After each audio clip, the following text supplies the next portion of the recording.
आपल्या गोष्टीचं नाव आहे जंगलातील साहस. एकदा काय झालं, चिंटू आणि पिंटू नावाचे दोन मित्र सुट्टीत त्यांच्या आजोबांच्या गावी गेले होते. गाव अगदी जंगलाच्या जवळ होतं. चिंटूला नेहमीच जंगलात फिरायला खूप आवडायचं.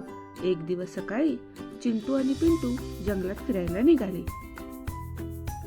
चल रे पिंटू, आज आपण जंगलात खोलवर जाऊया, चिंटू म्हणाला.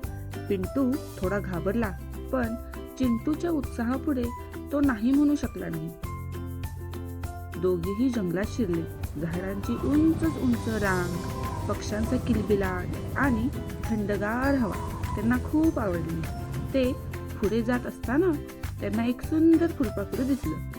ते फुलपाखरू एका मोठ्या रंगीबेरंगी फुलावर बसलं होतं.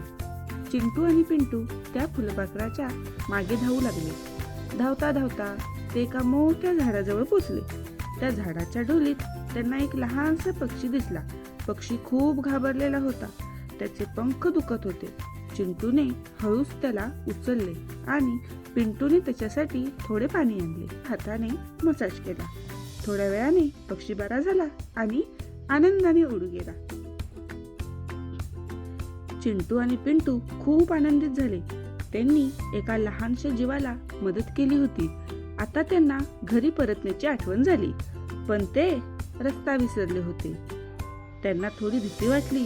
तेवढ्यात त्यांना दूरवरून आजोबांचा आवाज ऐकू आला.